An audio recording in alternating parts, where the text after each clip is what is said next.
फिल्मी explainer present the Lord of the rings of power season 1 episode 7। Episode 7 की शुरुआत में हमें दिखाया जाता है कि ज्वालामुखी की वजह से सारा साउथलैंड बर्बाद हो गया है। वहाँ पर गिलाड्रियल को होश आता है और वो हेलब्रैन और कैप्टन एलेडोर को पुकारती है, लेकिन गिलाड्रियल को थियो मिलता है। गिलाड्रियल थियो से कहती है कि उसके साथ रहे। वहाँ पर चारों तरफ हाहाकार मचा हुआ था। फिर हमें इसिल्डोर को दिखाया जाता है। इसिल्डोर अपने दोस्त वेलेंडर को बचा रहा था, जो कि चट्टानों के बीच में फंसा था। वहाँ पर क्वीन मिलियर आती है और इसिल्डोर की मदद करती है। वो दोनों मिलकर वेलेंडर को उन चट्टानों से बाहर निकालते हैं। वही इसिल्डोर का दूसरा दोस्त माउंटेमो मर गया है। इसके बाद इसिल्डोर, वेलेंडर और क्वीन मिलियर कुछ लोगों को बचाने जाते हैं, जो कि एक घर के अंदर फंसे हुए होते हैं।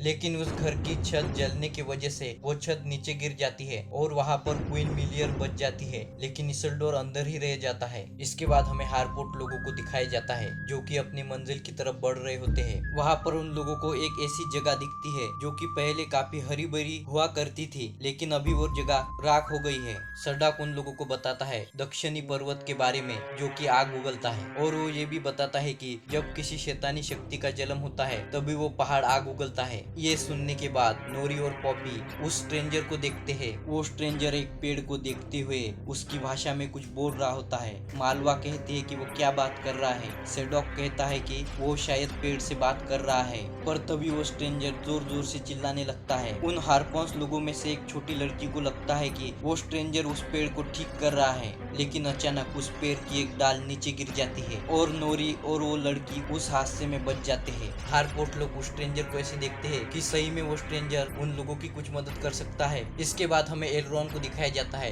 जहाँ पर एलरॉन ड्यूरिन के पिता को कहता है कि वो उन लोगों को मिथ्रिल के बदले उन सभी को एरिया डॉर में मिलने वाले अनाज और लकड़ियाँ दे सकता है, वो भी अगले 5 सदियों के लिए, वो भी मुफ्त। ये सुनने के बाद वो सोचते हैं कि ये सच में बहुत ज्यादा है। ड्यूरिन का पिता एलरॉन को कहता है कि वो एक एल्फ पर कैसे भरोसा कर सकता है। एलरॉन वहाँ पर घुटने पर बैठ जाता है और राजा से कहता है कि उसे मदद चाहिए, क्योंकि सारी एल्फ जाति का विनाश होने वाला है। राजा कहता है कि उसे उसके बेटे से बात करनी है। फिर हमें ड्यूरिन और उसका पिता अकेले में बात करते हुए दिखाए जाते हैं। ड्यूरिन का पिता उसे कहता है कि उसे एलरॉन पर भरोसा नहीं है और अभी हमें खुदाई रोकनी पड़ेगी, क्योंकि वो हमें अंधकार की तरफ ले जाएगा। ड्यूरिन उसके दोस्त की मदद करना चाहता था। ड्यूरिन का पिता उसे कहता है कि जिन्होंने इस दुनिया को बनाया है, जिन्होंने हमें बनाया है, अगर हम उनके खिलाफ गए तो ये रियासत तबाह हो जाएगी और शायद पूरा मिडल अर्थ भी। ड्यूरिन का पिता उससे माफी मांगता है और कहता है कि एल्फ का वक्त आ गया है। फिर हमें डिसा और ड्यूरिन को दिखाया जाता है, जहाँ पर डिसा काफी गुस्से में होती है। वो कहती है कि राजा क्यों एल्फ्स की मदद नहीं करना चाहता, लेकिन ड्यूरिन क्या कर सकता था। डिसा उसे कहती है कि हम किसी तरह अगर मिथिरिन को सुरक्षित निकालने के लिए कुछ सोचे तो राजा एल्फ की मदद करने के लिए तैयार हो जाएगा, लेकिन ड्यूरिन नहीं मानता। ड्यूरिन उसे कहता है कि उसके पिता यहाँ के राजा है और वो राजा के आदेश के खिलाफ नहीं जा सकता। फिर वहाँ पर एलरॉन आता है। वो ये जानने के लिए आया होता है कि राजा ने क्या कहा है। एलरॉन ड्यूरिन का चेहरा देखते ही समझ जाता है कि अभी मदद नहीं मिलने वाली। ड्यूरिन को लगता है कि वो उसके दोस्त को आखिरी बार देख रहा है और इसीलिए वो रोने लगता है। वहाँ से जाने से पहले एलरॉन ड्यूरिन को वो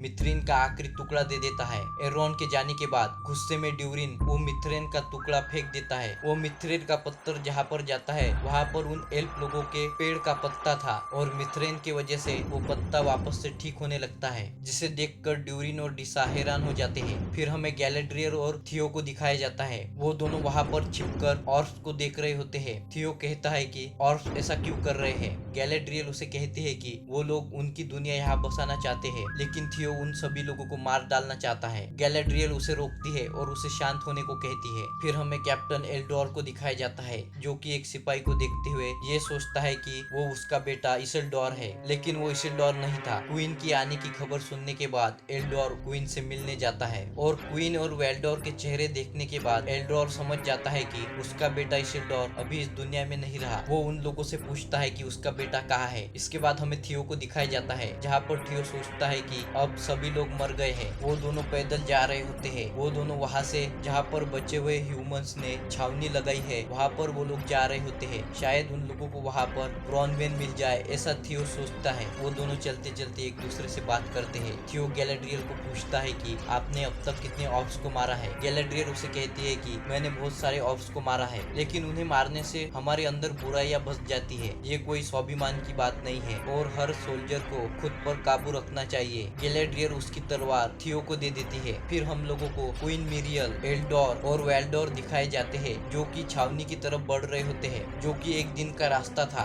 और हम लोगों को पता चलता है कि क्वीन मिरियल धीरे धीरे उसकी आंखों की रोशनी खो रही है। एल्डोर क्वीन का हाथ पकड़ता है। क्वीन उसे कहती है कि उसे सब धुंधला धुंधला दिख रहा है और वो एलेंडियल को कहती है कि हमें धीरे धीरे आगे बढ़ना चाहिए। फिर हमें हारपोर्ट लोग दिखाए जाते हैं जो कि ग्रीनलैंड पहुंच गए हैं और सेडॉक और वो स्ट्रेंजर एक टीले पर बैठे हुए होते हैं। सेडॉक उस स्ट्रेंजर को एक कागज देता है जिसके अंदर नक्षत्र बने हुए हैं। साथ ही वो ये भी बताता है कि ग्रीनवुड के लोग तुम्हें तुम्हारे सितारे ढूंढने के लिए मदद कर सकते हैं। फिर वो स्ट्रेंजर उसके सितारों की खोज में वहां से निकलने वाला होता है। तभी एक सूखे पेड़ पर एक पीला फूल खिल जाता है। वो स्ट्रेंजर वहां से जाने से पहले नोरी से मिलता है। नोरी उसे एक एप्पल देती है। फिर रात को नोरी उसकी माँ से बात करती है। वो उसकी माँ को कहती है कि उसे उस स्ट्रेंजर की मदद नहीं करनी चाहिए थी, उसे उसकी माँ की बात सुन लेनी चाहिए थी। वो तो बस एक हारपोर्ट है, उसमें कुछ भी खास नहीं है। उसकी माँ मैरीगोल्ड उसे कहती है कि तुम जाकर सो जाओ। इसके बाद हमें थियो और गैलेड्रियल को दिखाया जाता है, जहाँ पर थियो गैलेड्रियल से कहता है कि क्या आपने कभी अपने को खोया है। गैलेड्रियल उसे कहती है कि उसने अपने भाई और उसके हस्बैंड कैलिबॉन को खोया है। गैलेड्रियल थियो को बताती है कि वो उसके हस्बैंड से पहली बार कहाँ मिली थी और थियो साउथलैंड के लोगों के साथ जो कुछ भी हो रहा है इसमें वो खुद को ही जिम्मेदार ठहराता है, क्योंकि उसने वो तलवार का टुकड़ा ऑर्स को दे दिया था। लेकिन गैलेड्रियल उस पर गुस्सा नहीं होती है और कहती है कि समझदार लोग तुम्हारे दिल पर छिपे नियत को देखते हैं और तुम्हारे नियत में खोट नहीं थी। फिर वो दोनों वहाँ पर छुप जाते हैं क्योंकि वहाँ पर ऑर्स आ रहे होते हैं। फिर वहाँ पर एक ऑर्स उन लोगों को ढूंढता है, लेकिन वो दोनों शांत होने के कारण ऑर्स उन लोगों को ढूंढ नहीं पाता है और वहाँ से चला जाता है। इसके बाद हमें खान में एर्रॉन और ड्यूरिन को दिखाया जाता है, जहाँ पर ड्यूरिन उस खान के पत्थरों को खोद रहा होता है। लेकिन एक झटका महसूस होने के बाद वो दोनों वहाँ पर रुक जाते हैं और वहाँ बैठकर बातें करते हैं। और उन दोनों की बातों में हम लोगों को ये पता चलता है कि एर्रॉन शक्ति प्रदर्शन प्रतियोगिता में जानबूझकर हारा था। ड्यूरिन इमोशनल हो जाता है और वो कहता है कि हम दोनों के काफी सारे नाम होते हैं जो कि सिर्फ हमारे परिवार वाले ही जानते हैं। ड्यूरिन उसका नाम एर्रॉन को बताने वाला होता है, लेकिन एर्रॉन उसे रोक देता है और कहता है कि अभी हम लोगों को बहुत कुछ करना है।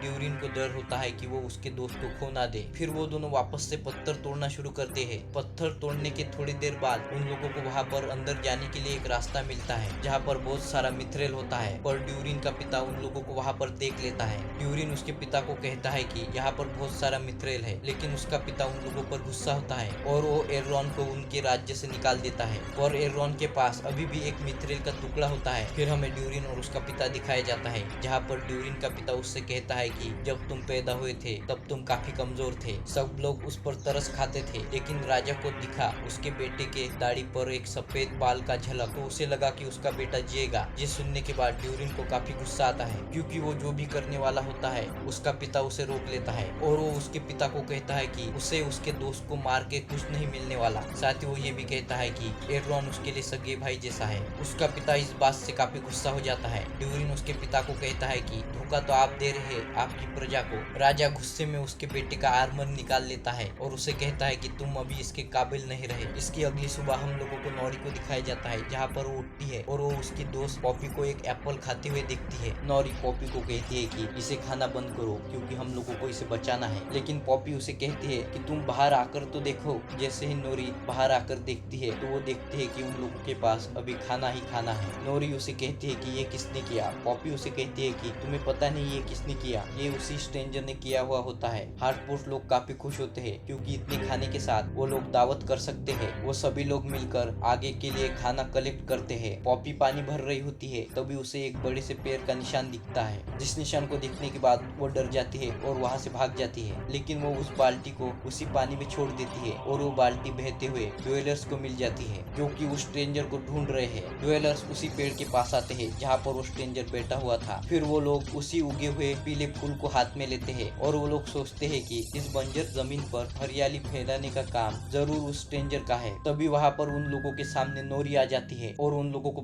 बताती है कि वो स्ट्रेंजर उस तरफ गया है। फिर वो तीनों वहाँ से अचानक गायब हो जाते हैं और वो तीनों अचानक नोरी के पीछे आ जाते हैं। और ये सब देखने के बाद सारे हार्डपोर्ट्स वहाँ पर आ जाते हैं। हार्डपोर्ट्स लोग वहाँ पर मशाल जलाकर उन ड्वेलर्स को डरा रहे होते हैं और कहते हैं कि यहाँ से निकल जाओ। लेकिन उन ड्वेलर्स में से एक औरत उस मशाल पर हाथ रख के उसे बुझा देती है। साथ ही वो हार्डपोर्ट्स के कारवा को जला देती है, जिसे देखने के बाद सारे हार्डपोर्ट्स रोने लगते हैं क्योंकि उन लोगों का सब कुछ बर्बाद हो गया था। फिर हमें न्यूमिनोर की योद्धा को दिखाया जाता है जो कि छावी तक पहुंच गए हैं और एलेंडीर वहां पर उसके बेटे इसेल्डोर के घोड़े को संभाल रहा होता है, जो कि काफी बेचैन होता है क्योंकि उस घोड़े का राइडर वहां पर नहीं है और वो घोड़ा वहां से भाग जाता है। फिर हमें थियो को दिखाया जाता है जो कि छावनी में पहुंचकर उसकी माँ को ढूंढ रहा होता है। फिर अचानक से उसकी माँ ब्रॉनमैन उसके पास आती है और उसे गले लगा लेती है, जो कि वहां पर घायल लोगों का इलाज कर रही थी। और वहां पर एरोंडियर भी होता है। थियो उन दोनों से मिलकर काफी खुश होता है। फिर हमें क्वीन को दिखाया जाता है जहाँ पर उसकी आंखों पर पट्टी बंधी हुई होती है। शायद क्वीन मिरियल अब देख नहीं पाती है। एलेंडीर उसके पास आता है और उसे कहता है कि अभी हम लोग 1 घंटे के बाद यहाँ से निकलने वाले हैं। तभी वहाँ पर गैलेडीर आती है, जिसे देखने के बाद एलेंडीर काफी गुस्सा होता है और गैलेड्रियल क्वीन के सामने उसकी गलती कबूल करती है कि उसी की वजह से ही बहुत सारे लोगों की जान चली गई है। लेकिन क्वीन उसे दुखी ना होने को कहती है और कहती है कि न्यूमिनोर फिर से लौटेगा। फिर हमें हार्डपोर्ट्स लोगों को दिखाया जाता है जो कि उस आग में जो भी बच्चा है उसे जमा करते हैं। लार्गो अपनी बेटी नोरी को हिम्मत न हारने के लिए कहता है। साथ ही वो सभी हार्डपोर्ट्स को कहता है कि हम लोगों को हिम्मत रखनी चाहिए क्योंकि हम लोग हार्डपोर्ट्स हैं और हम किसी को धोखा नहीं देते। वो सभी लोग एकजुट हो जाते हैं और वहाँ से आगे बढ़ते हैं। हिम्मत पाने के बाद नोरी उस स्ट्रेंजर की मदद करने के लिए निकल रही होती है क्योंकि अभी उस स्ट्रेंजर की जान खतरे में है और वो वहाँ से अकेली नहीं जाती, उसके साथ पॉपी भी है। लेकिन मैरीगोल्ड उसकी बेटी को अकेला कैसे जाने देती, वो भी उन लोगों के साथ जाने वाली थी और सडॉक भी उन लोगों के साथ उन लोगों को रास्ता दिखाने के लिए जा रहा होता है। फिर हम लोगों को न्यूमिनोर वालों की शिप दिखाए जाते हैं जहाँ पर क्वीन न्यूमिनोर के लिए निकल रही है। फिर हमें गिलैड्रियर और एरोन को दिखाया जाता है जहाँ पर एरोन कहता है कि आपको लगता है कि क्वीन उसका वादा निभाएंगी। गैलेडियर उसे कहते हैं कि मुझे पूरा भरोसा है कि रानी अपना वादा जरूर निभाएगी। वहाँ पर ब्रॉनमैन आती है और उन लोगों को कहती है कि वो लोग अभी यहाँ से निकलने वाले हैं और वो यहाँ से पेलेनगिल जाने वाले हैं एक नई शुरुआत के लिए और गैलेडियर उसके राजा के पास जाने वाली है। फिर हमें साउथलैंड का राजा हेलब्रैंड दिखाया जाता है जो कि काफी घायल हो गया है। गिलैड्रियल उसके घाव को देखने के बाद कहती है कि उसे एल्विस दवाइयों की जरूरत है। हेलब्रैंड कहता है कि वो उसके लोगों को छोड़कर यहाँ से कहीं नहीं जाएगा। फिर वो वहाँ से बाहर निकलता है। उसे देखकर सभी ह्यूमन उसकी तरफ सर झुकाते हैं। फिर हेलब्रैंड और गैलेडियल लिंडन के लिए निकल जाते हैं। फिर हमें डिसा और ड्यूरिन को दिखाया जाता है जहाँ पर ड्यूरिन कहता है कि उसकी वजह से उसका दोस्त खतरे में है। डिसा उसे कहती है कि तुम्हारी वजह से नहीं, तुम्हारे पिता की वजह से वो बूढ़े हो गए हैं, चाहे वो माने या ना माने, लेकिन तुम यहाँ के अगले राजा हो। और डिसा ये भी कहती है कि वो मिथ्रेल हम लोगों का है और एक दिन हम उस मिथ्रेल को खोद कर निकाल लेंगे। फिर हमें ड्यूरिन का पिता दिखाया जाता है जहाँ पर वो उसी एल्फ लोगों के पत्ते को वहाँ पर फेंक देता है जहाँ पर मिथ्रेल है। जैसे ही वो पत्ता वहाँ पर गिरता है तब हम लोगों को पता चलता है कि वहाँ पर बेररॉग है और राजा सही था कि मिथ्रेल बोनो के लिए खतरनाक हो सकता है। इसके बाद हमें एडार और ऑर्फ लोगों को दिखाया जाता है जहाँ पर एडार उसके ऑर्फ को कहता है कि अब तुम लोगों को धूप से डरने की कोई जरूरत नहीं है क्योंकि ये भूमि अब हम लोगों की है। और वो ये भी कहता है कि हम इस साउथलैंड को किसी दूसरे नाम से बुलाएंगे और वो दूसरा नाम है मोडोर। और इसी के साथ ये एपिसोड यहाँ पर खत्म हो जाता है। ये वीडियो आपको कैसा लगा आप हमें कमेंट में बता सकते हैं। साथ ही वीडियो को लाइक और चैनल को सब्सक्राइब कीजिए।